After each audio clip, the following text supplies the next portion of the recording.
ప్రాంత ప్రజలకు శుభవార్త. ప్రార్థనాశక్తి తైలాభిషేక ఆరాధన ప్రతి నెల మొదటి బుధవారం. సమయం ఉదయం 10 గంటల నుండి.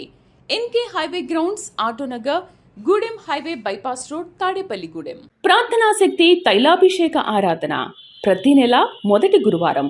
సమయం ఉదయం 10 గంటల నుంచి. స్థలం తూర్పుగోదావరి జిల్లా అమలాపురం దగ్గర ఉప్పలగుప్తంలో. ప్రార్థనాశక్తి తైలాభిషేక ఆరాధన ప్రతి నెల మొదటి శుక్రవారం. స్థలం అడబాల గార్డెన్స్, ఎల్ఎన్టీ బిల్డింగ్స్ పక్కన, పెంకులపాడు రోడ్డు, పాలకొల్లు. ప్రార్థనాశక్తి తైలాభిషేక ఆరాధన ఏప్రిల్ 5 శనివారం. మొదటి ఆరాధన ఉదయం 7 గంటలకు, రెండవ ఆరాధన ఉదయం 10 గంటల నుండి. స్థలం Sitara centre, APSRTC bus depot పక్కన, labour colony ground, Bhavanipuram, Vijayawada. ప్రార్థనాశక్తి తైలాభిషేక ఆరాధన ఏప్రిల్ 5 శనివారం. మొదటి ఆరాధన ఉదయం 7 గంటలకు, రెండవ ఆరాధన ఉదయం 10 గంటల నుండి. స్థలం Sitara centre, APSRTC bus depot పక్కన, labour colony ground, Bhavanipuram, Vijayawada. ప్రార్థనాశక్తి తైలాభిషేక ఆరాధన ఏప్రిల్ 5 శనివారం. మొదటి ఆరాధన ఉదయం 7 గంటలకు, రెండవ ఆరాధన ఉదయం 10 గంటల నుండి. స్థలం Sitara centre, APSRTC bus depot పక్కన, labour colony ground, Bhavanipuram, Vijayawada. ప్రార్థనాశక్తి తైలాభిషేక ఆరాధన ఏప్రిల్ 6 ఆదివారం. సమయం సాయంత్రం 5:30 స్థలం NRC garden, Musapet, pillar number 842, Kukatpally. ప్రార్థనాశక్తి తైలాభిషేక ఆరాధన ప్రతి నెల 2వ మంగళవారం. సమయం ఉదయం 10 గంటల నుండి. Sri convention hall, CR Reddy women's college, Vatluru, Eluru. ప్రార్థనాశక్తి తైలాభిషేక ఆరాధన ప్రతి నెల 2వ బుధవారం. సమయం ఉదయం 9 గంటల నుండి. స్థలం airport road, quarry market, Renuka apartment దగ్గర, రాజమండ్రి. ప్రార్థనాశక్తి తైలాభిషేక ఆరాధన ప్రతి నెల 2వ గురువారం. సమయం ఉదయం 10 గంటల నుండి. స్థలం Subbalakshmi Kalyana Mandapam, railway new colony, Srikanya theatre, Visakhapatnam. ప్రార్థనాశక్తి తైలాభిషేక ఆరాధన ప్రతి నెల 2వ శుక్రవారం. సమయం ఉదయం 10 గంటల నుండి. స్థలం కాపు కళ్యాణ మండపం, ఎన్ఎఫ్సిఎల్ రోడ్, ఆర్టీఓ ఆఫీస్ పక్కన, ఆర్ఆర్ నగర్, కాకినాడ. యేసయ్య నామములో మీకు వందనాలు తెలియపరుస్తూ ఉన్నాను. ప్రియులరా, ఈ దినము కొరకు దేవుడు సిద్ధపరిచిన వాగ్దానాన్ని మనం స్వాధీనపరచుకుందాం. పరిశుద్ధ గ్రంథంలో నుండి యెహోషువ గ్రంథము 1వ అధ్యాయము 9వ వచనం ద్వారా ప్రభు మీతో మాట్లాడుతూ ఉన్నారు. అద్భుతమైన వాగ్దానము పరలోకం నుండి దేవుడు మీకు అనుగ్రహిస్తూ ఉన్నాడు.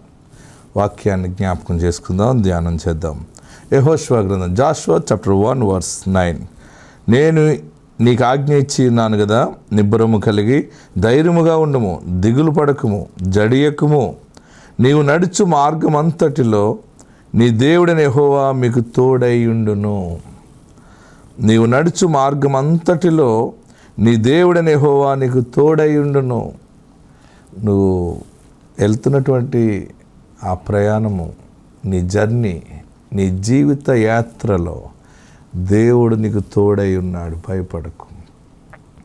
భయపడుతున్నావు అని జడుపు, అంటే భయము, ఆందోళనతో పరలోకమునందున్న దేవుడు ఆయన నిన్ను చూచి నీతో మాట్లాడుతున్న మాట ఏంటంటే, ఎందుకు భయపడుతున్నావు? భయపడకు, నీకు ఆల్రెడీ నేను మాట ఇచ్చాను, నీకు ఆజ్ఞ ఇచ్చి ఉన్నాను నేను. ఎంత అద్భుతమైన మాట అంటే 9వ వచనంలో, నేను నీకు ఆజ్ఞ ఇచ్చి ఉన్నాను కదా.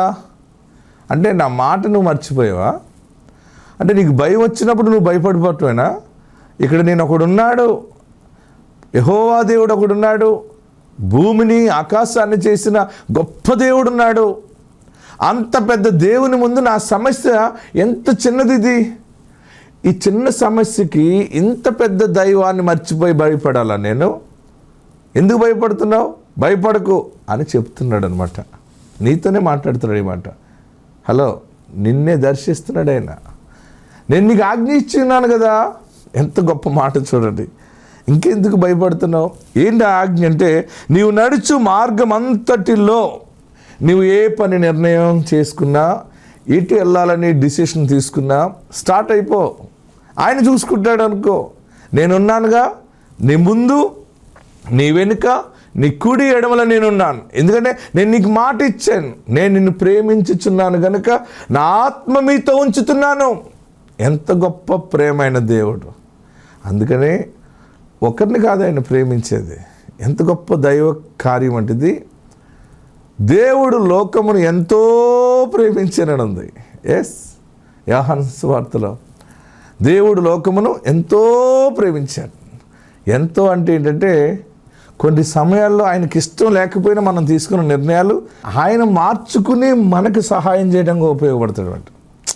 నేను అనుకుంటే అసలు దేవుని ప్రేమ ఎవరిని రుచి చూస్తే ఎవరు దేవుడు దూరం కాలేదు.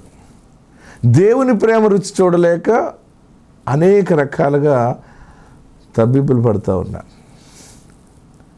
ఈరోజు వాక్యం వింటున్న నీతో దేవుడు మాట్లాడుతున్న మాట, నేను నీకు ఆజ్ఞ ఇచ్చున్నాను కదా, భయపడకు, జడియకు, బెదరకు. ఏంటంటే నీవు నడుచు మార్గం అంతటిలో, ఎంత గొప్ప మాట. నేను వాక్యం మాట్లాడుతున్నప్పుడే నా హృదయం పొంగి పొర్లుతూ ఉంది. ఈ మాట నీకు దేవుడిస్తూ ఉన్నాడు.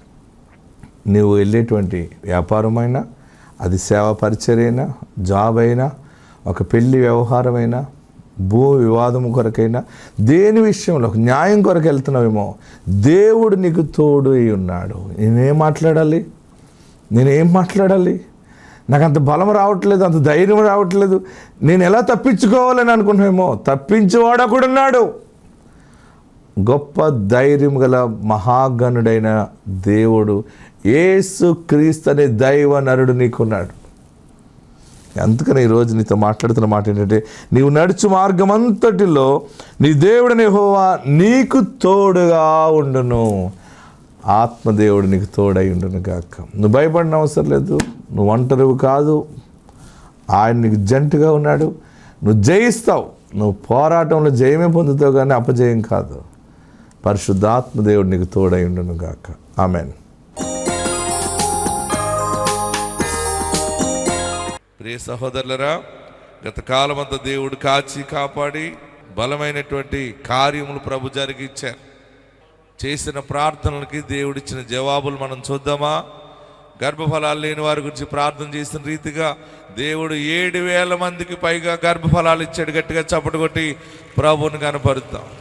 ఎవరికి ఏ పిల్లలు కావాలంటే ఆ పిల్లలు, ఎవరికి ఏ దీవెనలు కావాలంటే ఆ దీవెనలు రావటం, పట్టుకెళ్ళిపోవటం అన్నట్టు అయిపోయింది. చూడండి ఎన్ని ఆశీర్వాదాలు దేవుడు అనుగ్రహిస్తున్నాడంటే, పరిశుద్ధాత్మ దేవుడు మన నంద్యాలలో 2 అమ్మాయిలు పుట్టారు. వారికి ముందుగా 2 అమ్మాయిలు ఉన్నారు. అబ్బాయి కావాలని అనుకున్నారు. తైలాభిషేక ప్రార్థనలోకి వెళ్ళి అనుకుంటే జరుగుతుందని అందరూ చెబితే తైలాభిషేక ప్రార్థనకు వచ్చారు. తైలాభిషేక ప్రార్థనకు వచ్చి నిజంగా జరుగుతుందా అనుకున్నట్టు అంటే, నాకు మగపిల్లడు కావాలని అనుకుంది. ప్రార్థనకు వచ్చింది. ఏం కావాలమ్మా అన్నాను. నీకు ఎవరు కావాలన్నాను. మగపిల్లడు కావాలని అంది. సరే మగబిడ్డని ఎత్తుకురా అని ఆ తైలముతో ప్రతిష్ఠ చేసి దీవిస్తే పరలోకంలో దేవుడు బుడంకాయను తయారు చేసి ఆమె పొట్టలో పాడేశాడు. చూడండి ఆయన ఎలాగున్నాడో. దేవుడు అద్భుతం చేసినటువంటి ఆ సాక్ష్యము ఆ తల్లి మన నంద్యాల వచ్చి దేవుణ్ణి గణపరిచింది. ఈ సాక్ష్యం ఇందాం. గారికి వందనాలు. నా పేరు స్టెల్లా, నా భర్త పేరు ప్రణీత్ కుమార్. మాకు మొదట అమ్మాయి, తర్వాత కూడా అమ్మాయే. మూడవసారి చాలా డౌట్గా ఉండింది. 2023 నుంచి నేను ప్రార్థనా శక్తి టీవీ ప్రోగ్రాం చూస్తున్నాను. అయ్యగారి సాక్ష్యాలు విని నేను చాలా ఆశ్చర్యపోయాను. నిజంగా బాబు అనుకుంటే బాబు పుడతారా, పాప అనుకుంటే పాప పుడతారా, నేను ఒకసారి చూడాలి అని 2023 జూలైలో కర్నూలు తైలాభిషేక ప్రార్థనకు వచ్చాను. నేను అయ్యగారిని అడిగాను, అయ్యగారు నాకు 2 అమ్మాయిలే, నాకు ఒక బాబు కావాలి అని. 2024 జనవరి 23న నేను, నా భర్త, పిల్లలందరం కలిసి, నేను మా అత్తమ్మ మావయ్య అందరం వచ్చి అయ్యగారిని అడిగితే అయ్యగారు యాపిల్ పండు ఇచ్చారు. ఇది తిను, ఎత్తుకొని వస్తావు బాబుని అన్నారు. మార్చి నెలలో 2024 మార్చిలో నాకు ప్రెగ్నెన్సీ పాజిటివ్ వచ్చింది. అప్పుడు మళ్ళీ అయ్యగారి దగ్గర కర్నూలు తైలాభిషేకానికి వచ్చి, అయ్యగారు ఇలా నాకు ప్రెగ్నెన్సీ కన్ఫర్మ్ అయింది అయ్యగారు, బాబు కొరకు ప్రార్థించండి అంటే, బాబుని ఎత్తుకొని సాక్ష్యం చెప్తావు వెళ్ళు అన్నారు. 2024 అక్టోబర్ 21 నాకు బాబు పుట్టాడు. ఎవ్వరు నమ్మలేదు, అందరు ఆశ్చర్యపోయారు బాబు పుట్టింటే. 2 అమ్మాయిల తర్వాత మళ్ళీ అమ్మాయే పుడుతుంది అనుకున్నారు, కానీ బాబు పుట్టారు. ప్రార్థన శక్తిలో నిజంగా చాలా శక్తి ఉంది.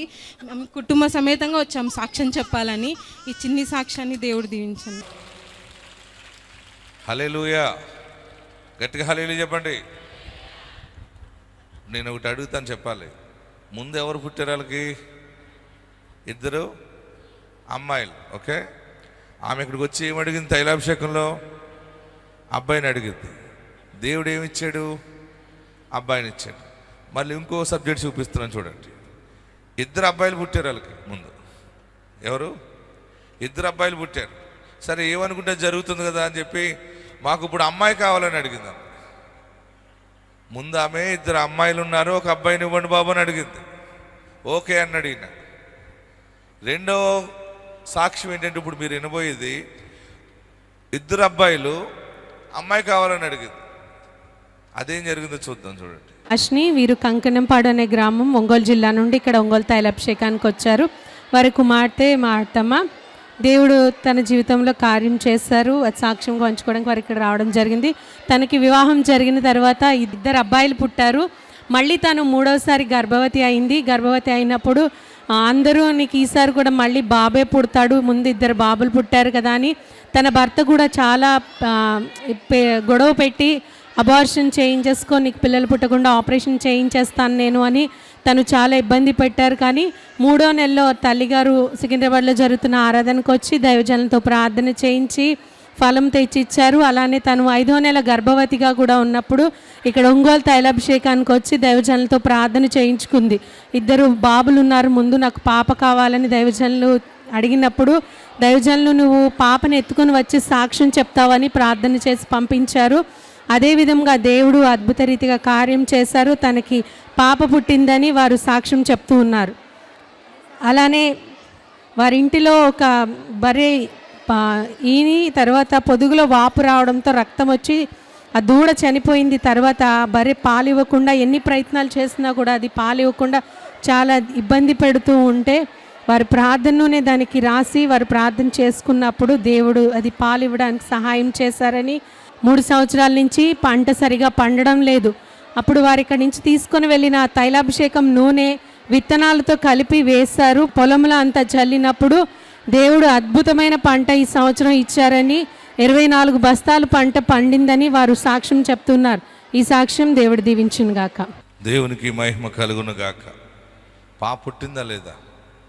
బాబు పుట్టాడా లేదా? దేవుడు ప్రార్థనలు ఆలకిస్తున్నాడా లేదా?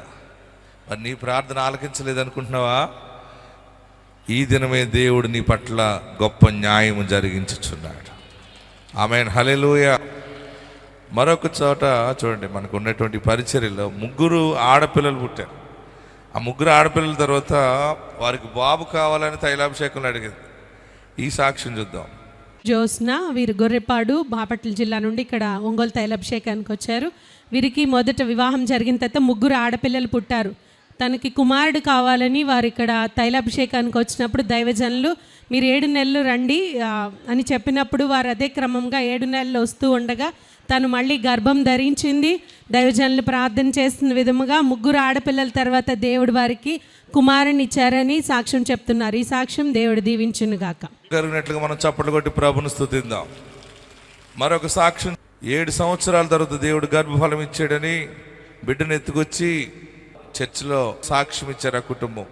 ఈ సాక్ష్యం చూద్దాం. నా పేరు ప్రశాంతి, మా హస్బెండ్ ప్రసాద్. మాకు మ్యారేజ్ అయ్యి 7 ఇయర్స్ అవుతుంది. మేము చాలా హాస్పిటల్స్కి వెళ్ళాము, చాలా పెద్ద హాస్పిటల్స్కి వెళ్ళాము. చాలా ట్రీట్మెంట్స్ తీసుకున్నాము, IUI అని. నాకు మ్యారేజ్ అయిన తర్వాత PCOD అటాక్ అయింది. మీకు PCOD ఉంది, సో మీరు IUI చేయించుకోవాలి అంటే చేయించుకున్నాము. చాలా మనీ ఖర్చు పెట్టాము, కానీ మాకు ఎక్కడ సక్సెస్ అవ్వలేదు. 7 ఇయర్స్లో మేము చాలా హాస్పిటల్స్ తిరిగాము.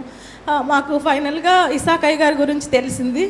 మేము తైలాభిషేకానికి రావడం స్టార్ట్ చేసాము. ప్రేయర్ చేయించుకుంటూ ఉన్నాను. అన్న నన్ను చూసి నీకు బిడ్డల్ని ఇస్తారమ్మా, నువ్వు కంగారు పడకు అని చెప్పేవాళ్ళు.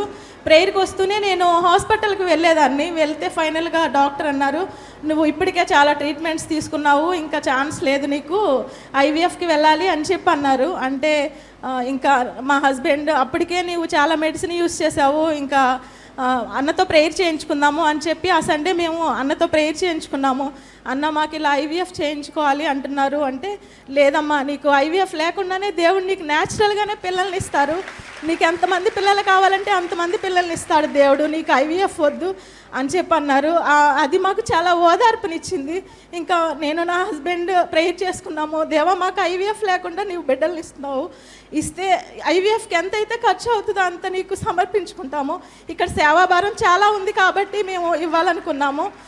మాకు నవంబర్లో ఐవీఎఫ్ సజెస్ట్ చేశారు డాక్టర్. డిసెంబర్, జనవరి, ఫిబ్రవరిలో మాకు దేవుడు న్యాచురల్గానే కన్సీవ్ అయ్యేలాగా దేవుడు సహాయం దయచేశాడు. దేవుడు మా కుటుంబంలో ఎంత గొప్ప కార్యం చేశాడు. దేవునికి మహిమ కలుగును గాక. ఐవీఎఫ్కి వెళ్ళకండి, ఎక్కడికి వెళ్ళకండి, ఎక్కడికి వెళ్ళాలి? యేసయ్య దగ్గరికి వెళ్ళండి. ఆమేన్, హల్లెలూయా. యేసు నామములో అడగండి, ఎందుకంటే బైబిల్లో ఉంది గర్భఫలము యెహోవా అనుగ్రహించు బహుమానం. ఆమేన్. కుడి చేయి పైకెత్తి గట్టిగా చెప్పండి. సాతానుడికి వినపడేలాగున కుడి చేయి పైకెత్తి, ఓ సాతానా, యేసు నా పక్షముగా ఉన్నాడు, ఆయన ఆకాశమందున్నాడు, ఆయన పాదపీఠము భూమి మీద నేనున్నాను, నీవు నన్నేమి చేయలేవు. వ్యాధులు, బాధలు, ఎన్ని సమస్యల చేత నన్ను నీవు నలగొట్టినా నేను ఓడిపోను. అందరు గట్టిగా చప్పటి కొట్టి ప్రభువుని స్తుతిద్దాం. ఆయన మన పక్షముగా ఉన్నాడు. ఎవరున్నారు? యేసయ్య నీ పక్షంగా ఉన్నాడు, అంతే. ఎక్కడున్న వారు అక్కడ తలలో వంచండి. ఈరోజు మనము మోకరిందాం. ఎక్కడున్నవారు అక్కడే. ఏదో పట్టుకుని వెళ్ళిపోవటం కాదు. ఇప్పుడు మనం మోకరించి మన పాపాలు ఒప్పుకుందాం. యేసు మన పాపముల కొరకు శ్రమ పడ్డాడు. ఆయన యేసు నీ కొరకు గాయపరచబడ్డాడు. ఆయన మనల్ని నీతిమంతులుగా చేయటానికి. మోకరించగలిగిన వారందరూ మోకరించండి. దేవా, నా పాపాన్ని క్షమించు.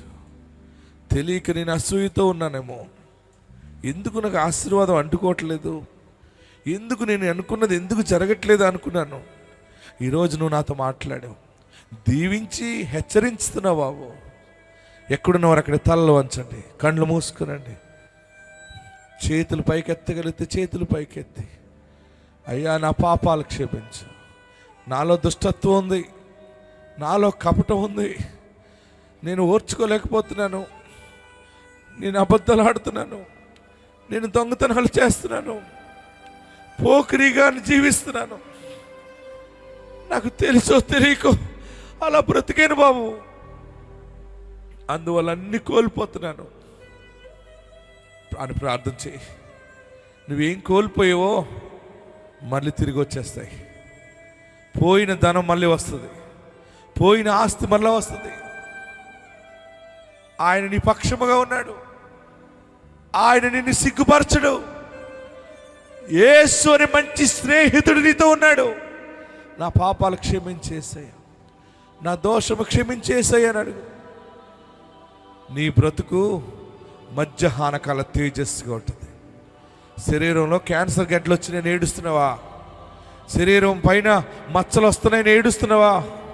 నేను కుళ్ళిపోతానేమో, నా రక్తం మారిపోయిందేమో, నేను చేసిన పాపాలకి నా బ్లడ్ పాడైపోయింది, ఇక నేను నశించిపోతానేమో అని ఏడుస్తున్నావా? నా పాపం వల్లే నా బిడ్డ బ్రతికిలాగా అయిపోయింది, నా పాపం వల్ల నా కుమారుడి జీవితం అలాగ అయిపోయింది, నా పాపం వల్లనే నా భర్త లాగా అయిపోయాడు, ఇంకా నేను మారాలా, ఇంకా మారలేదా అని ఏడుస్తున్నావా? ఎక్కడున్నారో అక్కడే నోరు తెరిచి అడగండి. దేవుడు నీ పాపాలు క్షమిస్తాడు. ఈరోజు నీ పాపాలు క్షమించబడతాయి. ఈరోజు పెద్ద ఆశీర్వాదం ఏంటంటే, నువ్వు ఒప్పుకుని విడిచిపెట్టిన మరుక్షణము వెలుగు నిన్ను తాకుతుంది, నీ గుండె భారము దిగుతుంది. ఇక నేను పాపం చేయను బాబు, చేయమని అంటే చేయనయ్యా, ఇక నన్ను క్షమించని అడుగు. పరిశుద్ధాత్ముడు నీతో ఉన్నాడు. పలుమార్లు వై దొలగినాను పరలోక దర్శనము నుండి, విలువైన నీ దివ్య పిలుపుకు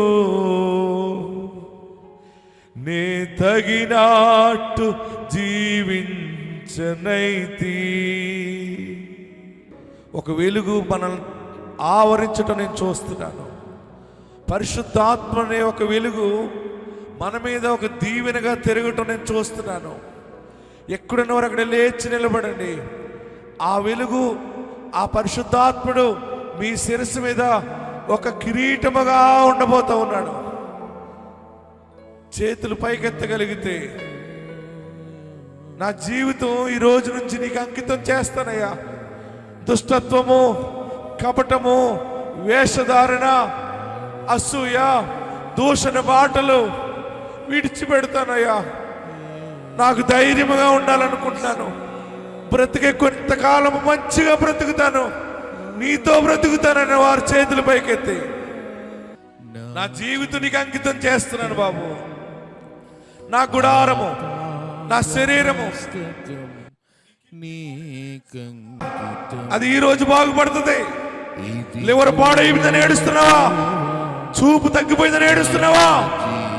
శరీరం ఏదో అయిపోతుంది అనుకుంటున్నావు కదా? నీ గుడారములో దేవునికి చోటి. ఇదిగో దేవా నా జీవితం, ఆపాదమస్తకం నీకంకితం. పాడదాం. ఇదిగో అందరూ తెలుసో తెలియకో దేవునికి దూరమయ్యో గాని అయినా నిన్ను కరుణించి మాట్లాడుతున్నాడు. ఆయన మరొక అవకాశం ఇస్తున్నాడు. నువ్వు చిగురు పడతావు. నీ బ్రతుకు మధ్యాహ్న కాల తేజస్సు కంటే అధికము కాబోతా ఉంది. దేవుడు ఒక ప్రత్యేకంగా మనం దర్శిస్తున్నాడు. ఇక్కడికి నువ్వు రావాలనుకుంటున్నా రాలేకపోయావు, ఆగిపోవాలని ఆగిపోయావు, కానీ పరిశుద్ధాత్ముడు నిన్ను చేయి పట్టుకుని తోడుకొచ్చాడు. ఎందుకంటే నీ పాపము ఈరోజు క్షమిస్తున్నానని మాట్లాడటానికి. ఇక నీ వ్యాపారం అభివృద్ధి అవుతుంది. నీ చేతితో ఏది ప్రారంభించినా జయమవుతుంది. నీ శరీరంలో పరిశుద్ధత ఒక మహిమ ద్వారా ఆవరిస్తూ ఉంది. నీ చెస్ట్ దగ్గర ఉన్న గెడ్డలు కరిగిపోతాయి. నీ మెడ దగ్గర ఉన్న వాపు తగ్గిపోతుంది. నీ నెక్ దగ్గర ఉన్న వాపు పొంగిపోయినట్టుగా ఏదో రోగము జబ్బు అనుకుంటున్నావు కదా, అది పోతుంది. నీ శిరస్సు నుండి అభిషేకము దిగుతూ ఉంది. ఈరోజు పరిశుద్ధాత్ముడు ప్రత్యేకంగా మాట్లాడుతున్నాడు. నీ బ్రతుకు మధ్యాహ్న కాల తేజస్సుగా మారుతుంది. గొప్ప న్యాయం చూడబోతున్నావు. నీకు పక్షంగా న్యాయం దేవుడు ప్రకటిస్తున్నాడు. న్యాయం చూడబోతున్నావు. పరిశుద్ధత ఏంటో, దాని చిగురేంటో చూసి సాక్షిగా ఉండబోతున్నావు. ఒకవేళ చీకటి కమ్మినా, శోధన వచ్చినా, అది అరుణోదయముగా మారిపోతుంది. భయపడకండి. అందరు రెండు చేతులు తలపైన పెట్టుకోండి. నన్ను రెండంతలుగా అభిషేకించు, నన్ను రెండంతలుగా ఆశీర్వదించు. నా జీవితానికి అంకితం చేస్తున్నాను. ఇక నేను పాపము చేయనయ్యా, ఇక నేను పాపము చేయను, ఇక అబద్ధాలు ఆడను, ఇక నీ కొరకు బ్రతుకుతా. ఇలా తీర్మానం చేసుకున్నావు అనుకో, నువ్వు మహారాజు అయిపోతావు, మహారాణి అయిపోతావు. దైవ కార్యముల ముందుకు వెళ్తావు, జమీందారిగా బతుకుతావు. ఎందుకంటే నీ కష్టార్జితము మధ్యాహ్న కాల తేజస్సుగా ఉంటుంది. నీకు మేడ మిద్దె ఉంటుంది, పాడి పంటలు ఉంటాయి. నీ పిల్లల పిల్లలను చూస్తావు, దీర్ఘాయుష్షు కలిగి ఉంటావు. శత్రువులందరూ నీ దగ్గరికి వస్తారు మిత్రులుగా. అందరూ ప్రార్థనలో ఉండండి, అందరూ ప్రార్థనలో ఉండండి. నన్ను ఆశీర్వదించు, నా పాపము క్షమించు బాబు అని అందరూ ప్రార్థనలో ఉండండి. హల్లెలూయా, హల్లెలూయా. నమస్కరించండి, నమస్కరించండి. నన్ను నీలో నడిపించు అని అడగండి. నాతో నీ ఉండు బాబు, నాకు దూరం అవుతే నేను బ్రతకలేను. ఈరోజు నన్ను దీవించావు, నన్ను సరిచేసావు. నేను దుష్టత్వమును, కపటమును, వేషధారణ, అసూయ, దూషణ మాటలు వీటన్నిటినీ విడిచిపెడుతున్నాను బాబు. నన్ను పరిశుద్ధపరచు, నన్ను పరిశుద్ధపరచు, నా పాపములు క్షమించు. ఇదిగో నీ దాసుడు నిలువబడి తైలముతో హస్త నిక్షేపణ నాకు చేస్తుండగా నన్ను నూరంతలుగా ఆశీర్వదించు, నన్ను నీతిమంతులుగా చేయి. నీ పరిశుద్ధత నాకు దయచి. అందరూ అలా కొద్ది నిమిషాలు ప్రార్థన చేయండి. ఒక వెలుగు మిమ్మల్ని ఆవరించింది. ఇక మీదట బలమైన సాక్షిగా ఉంటాం మనం.